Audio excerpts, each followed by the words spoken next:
Hi, folks. This is Don Meisner with the North Country Fishing Report. You know, I say one of the things because there's certain things that we talk about over and over again. And no matter how we feel politically, no matter whether we believe in global warming or don't think it's just the hype of the other side, the one thing that is for certain is air temperatures are increasing, and in doing that, the water temperature increases, and it's caused all kinds of changes in the fishing world.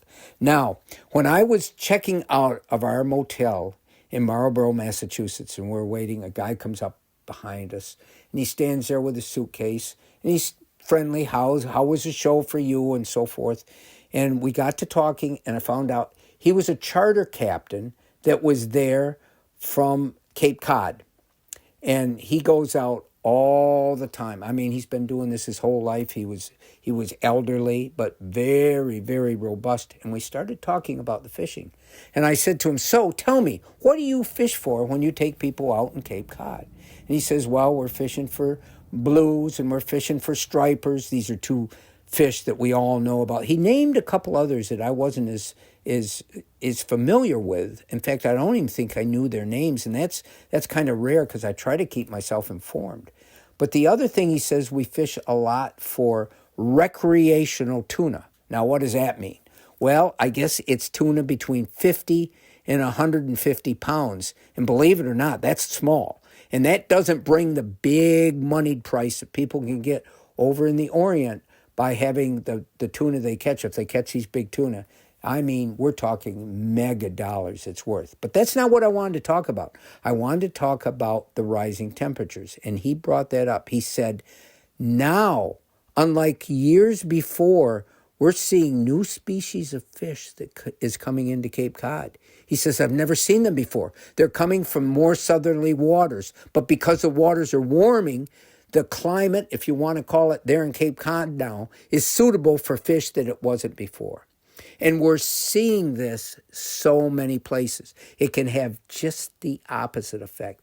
I remember doing a report and talking to you all about one of the rivers in Alaska.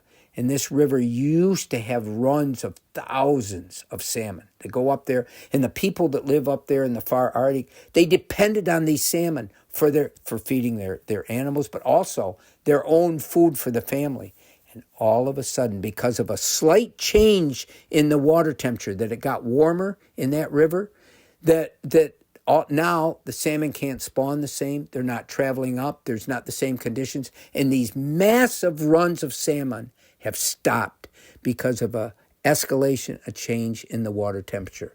Now, coming back to home, and I've talked about this before, but I think it's imperative that we're aware of it, is the small ponds and lakes in the Adirondacks that have had native brook trout and lake trout in them since before we were born. It's been a big part of the beauty of the fishing in the Adirondacks.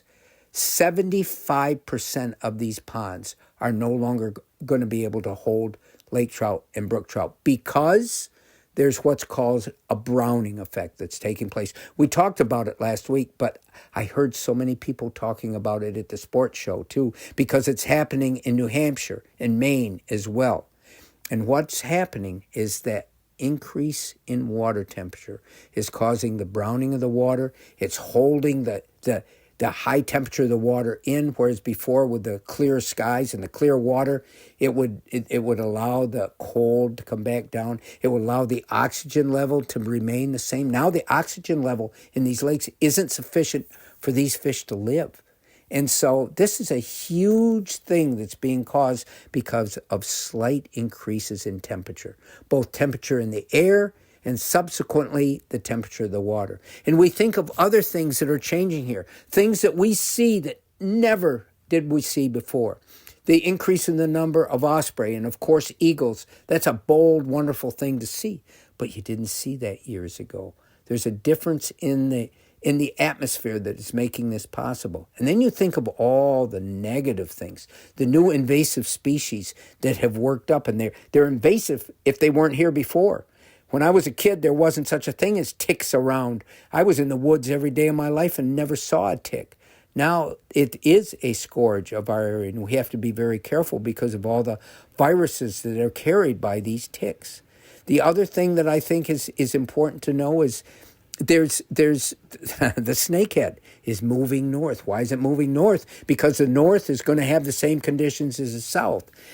All this affects the fishing that we love, the things that we talk about. And I thought it was important based on what some of the people that I saw at the sports show, some of the people that have made their living, their life through fishing, are seeing these changes because of climate changes.